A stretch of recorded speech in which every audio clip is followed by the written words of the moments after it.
Welcome, fellow pilots. I hope you're all doing well. This is my take on Blue-Red Aggro Rush, an archetype that isn't new, but the cards inside are a little bit off the beaten path. Instead of Atherin, I opted to run one of Gundam's best girls, if not the best girl, Sayla Slaps. This just took down a locals event 3-0, and it's been doing pretty well in testing online as well. So, if you're interested, stay tuned after the video for a bit of a deck breakdown and discussion. As always, this video is just for entertainment purposes and a glimpse into some of my gameplay and decision-making processes. Big thank you to my local community, both the players and the local game stores that support us and allow me to record these gameplay videos and post them up on YouTube for you to view. Now, let's get down to business. Enjoy. Alright, new types, here we go. Let's get started. Do the dice roll, I roll a 5, and my opponent happens to roll a 9, so I handily lose that. They actually opt to go first. I mean, they're playing 1 Year War. Kind of was obvious when they said that. However, I guess 1 Year War or Blue-Red Aggro, like I'm playing, goes first. I do like to deny my opponent's turn 2 personally, but they were not wrong. However, with their declaration of wanting to go first, I actually opt to keep the hand that I do, so we'll see how that goes.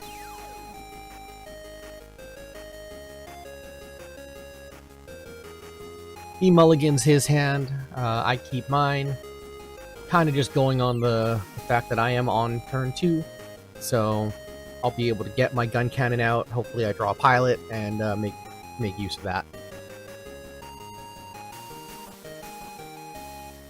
I also like the fact that I have 2 pieces of ping in the deck, in the opening hand. I got the Gundam, the Delta Plus, the gun cannon, a gun tank, and a Anksha.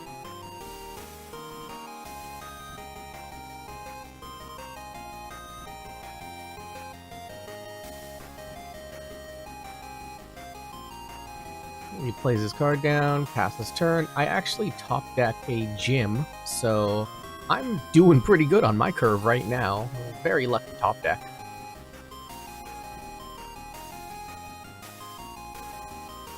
He plays out his 2 Zaku 2s. Can't really see the glare there, but that is a second Zaku 2. From where I am at here, I managed to get myself a gun tank down. This is going to be good, ideally, for me for trades.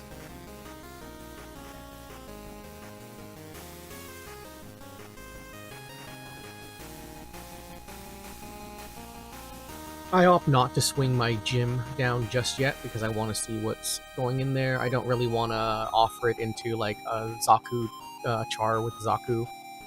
He plays down his Rick Dom, and I actually get a pretty good top deck here of my girl Sayla Slaps, and I'm deciding to go for a bit more of a tempo play. I could have saved it, I could have played like her on either the Gundam or the Delta Plus. However, I take my time here, do a little bit of math, and I decide that my best option here is to do a little bit of board control, but also put him on enough of a back foot that he has to start worrying about responding to me, because I've basically decided that I'm on the beatdown with the cards in my hand, because I'm not seeing a pilot, I just have a lot of units. So for me, a lot of things I'm hoping to do are getting the value trades out of my pingers, and also banking on Sayla to maybe carry me a little bit with the repair option here. The math kind of goes towards maybe I do Gundam, but I also decide that there's a high chance that like an Amuro blows me out next turn, so I really don't want that option to happen. So hopefully maybe I've drawn Amuro myself at this point, and I decide to hold the Gundam as a result.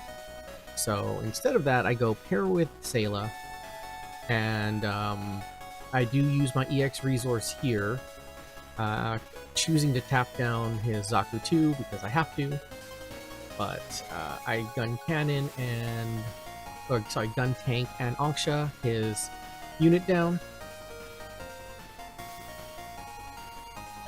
And basically get a free 2 swings at his life, along with presenting a fairly decent board that he has to answer.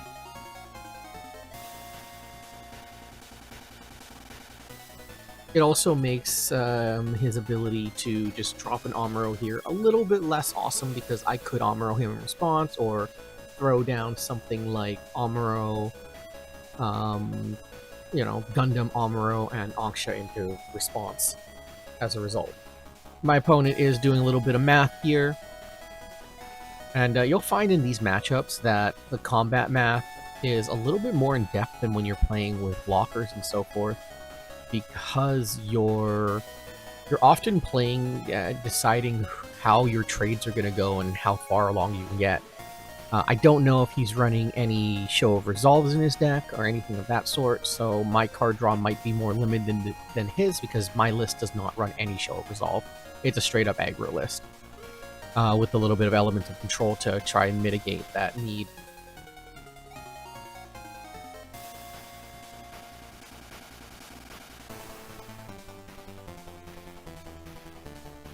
Alright, so he opts to do a trade.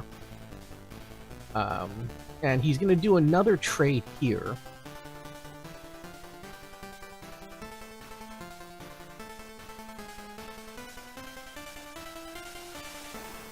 Plays down another Rickdom, which is pretty scary, and a Zaku 2. The 1/2 Zaku 2. So I don't get anything super crazy here. However, this turn kind of allows me just to kind of refill the board a little bit, see what I can do in terms of getting there, and in swinging, basically getting him down to 3 shields if I can. Mostly because then that turns on my the other cards in my deck. Like the Versago, which is the main issue here, and basically enables me to do some more late game ping. This also basically solidly forces him into swinging at me rather than my own shields, and I'm kind of hoping that my trades here are going to be overall better. Again, more combat math, and a little bit of turn prep. My opponent's definitely thinking about what he's going to do the next turn after his play here, and what I could possibly have with 3 cards in my hand. I think that he's assuming I at least have an Amuro or a Gundam at this point. He goes for a very simple trade. And now I have an Amuro, which was a pretty lucky burst. Can't lie there. And I do have the Gundam in my hand. So again, I am more or less forcing him to trade my units more favorably for me. A lot of this is board control and hoping that he's not going to have the same quality of cards I do. He plays a Zaku 2. And actually opts to put in another unit on the board to make my life even more difficult. I do like the fact that he uses the Anksha to put a body on the board. However, it does make things a little more of a struggle as a result. I am trying to get him now to commit more resources, so the basic play is to throw out the Gundam here. Even though I get a little, like, no value off of the return. Now, there is an argument that I use the Delta Plus instead of the Gundam here, but the reason I actually opt to do this is because I am wondering if I draw another Sayla or something, I'd like to have the Delta Plus in hand in order to pair with Sayla. So more or less just forcing him to swing into my units first. Otherwise, he's just going to risk falling completely behind in the trades, but he has really no choice but to swing at my guys. I repair off of the Delta Plus, and I repair off of the Gundam, leaving me with 1 damage on Gundam and no damage on the Delta Plus. He only has 2 units right now to respond if he happens to get an Amuro or maybe a Char. Things start to look a little more dicey. But so far, so good. Now, right here, my opponent actually whiffs, and it's super unfortunate, but I do, ask him to flash the camera and while I look away. A Corsica Pace and Amuro. Ugh, that is a rough one to see. But that is what happens when you're playing, not a dedicated Xeon deck and you're only looking at 3 cards. That's actually something that happens more often than not.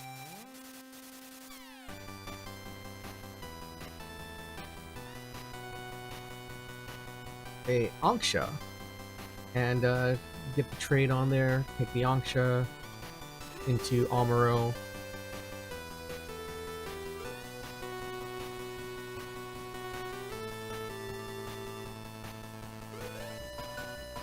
That's another Zaku 2, the one that makes a token on pair.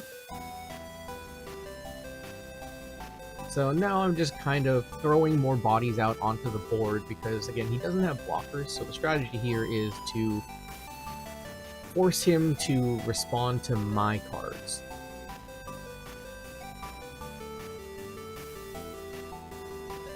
Which does, again, change a little bit some of the math here.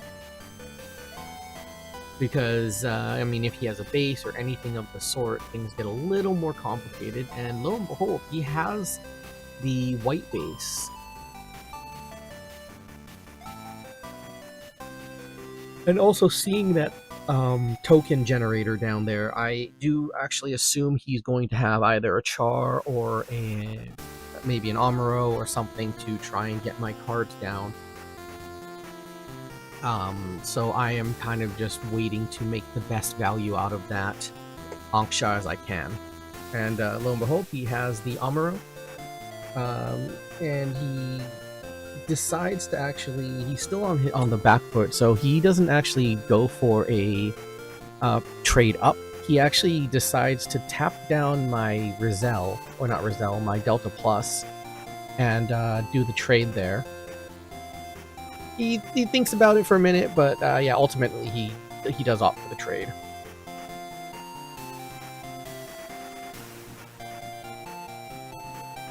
And then he makes a swing at my my shields, and I get a Sayla off the top, which is pretty good in my opinion. It's definitely something I need to punch over. However, I am lacking in the ability to handle the white base immediately, and that is a bit of a problem. So I'm making this. I'm just trying to figure out the best way to attack. Sayla is an option. However, I do get to ping that token. And then I actually have my own Corsica base here. And I'm at a point where I definitely forgot my Tallgeese token. My opponent actually has one on hand, obviously. They're running Corsica base 2 at this point.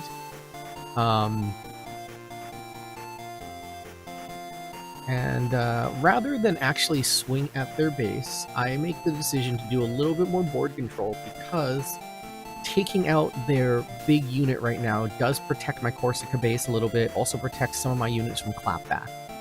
So using the Baku to power up my GM, I'm able to deal 4 damage to it, to just give it a simple trade. He forgot that Baku does that. He thought I was trading 2 units into it, and I decided, let him live there, because with the way things are currently, I'm able to get a pretty positive swing on my opponent. And I did draw a Delta Plus, so I'm holding Delta Plus Sayla. I'm hoping that I can either get through this turn with him expecting me to double swing, or committing to taking out something.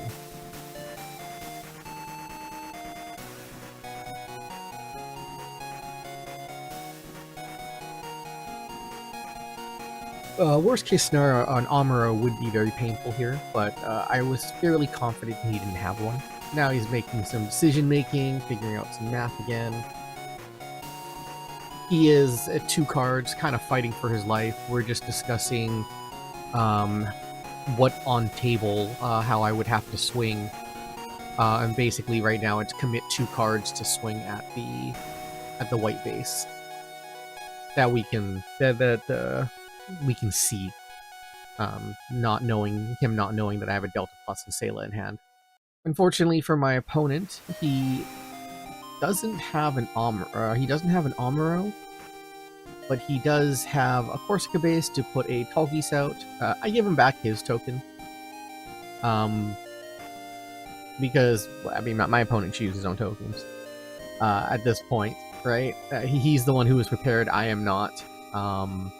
So I actually just take one of my cards from the graveyard, turn it upside down for now, and we make a temporary Tallgeese token out of that.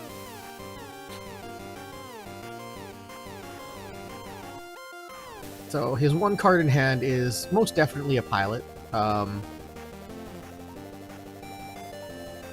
Otherwise he would have just played the unit down just to flood the board, so...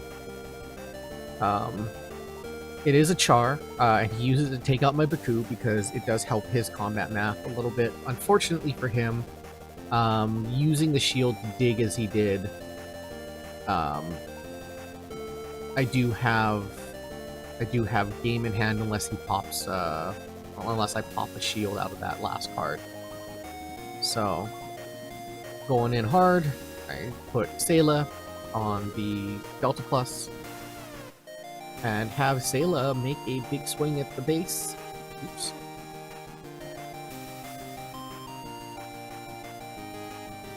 Pop the base, and I pop his last shield.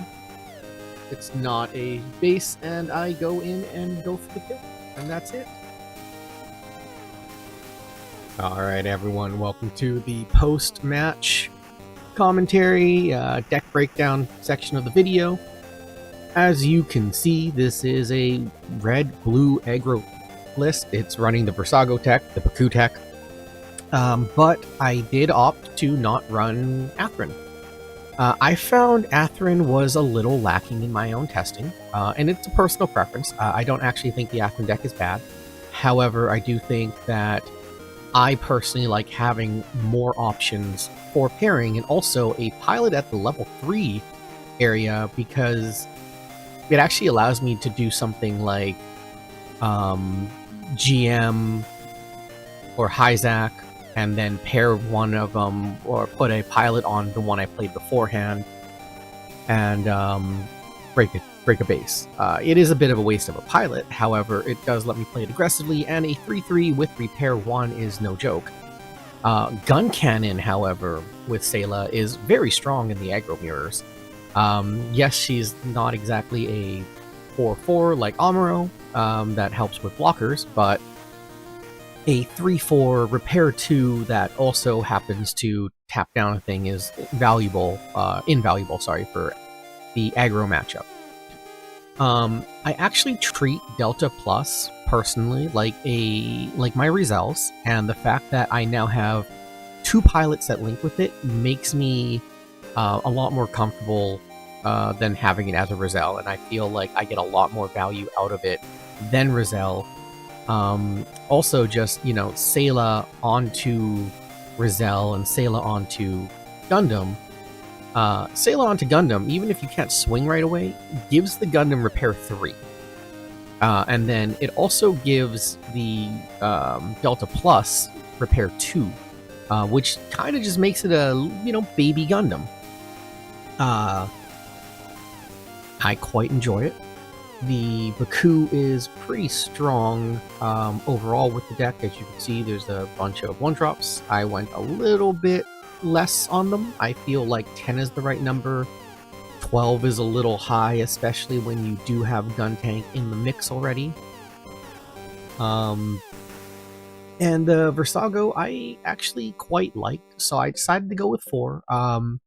There's a strong argument that maybe this deck you run something like 3 Delta Plus, 3 Versago, and 2 Show of Resolve, and I don't think that would be wrong. There's also been talks of, 3 Corsica bases, 2 Vesalius, 1 Vesalius. I think if you want a Vesalius, you absolutely can. I don't think it's necessary for the deck, and I actually like to run my deck a little bit more lean on non-units, because if you can get the early aggression, a lot of the time, all you really need to do is flood the board. And the top end of this deck is a little bit higher than the Aegis version, for sure. But I do think that the explosive value of Sayla onto the Delta or the Gun Cannon really help the deck out a lot more than it hinders it. But yeah, that's just my take on it. Maybe this is helpful for someone else here. There's definitely numbers you can play around with. I just was a little lazy with building the deck, but clearly it worked going 3-0 in locals. Yeah, easy drops are probably, -1 Corsica base, -1 Delta Plus, -1 Versago, and you can run anything like 3 Show of Resolves or some Vesalius and Show of Resolves. I don't think any of that would be wrong. And yeah, that's about it. So, without further ado, see you in the next one, everyone. Cheers. Bye.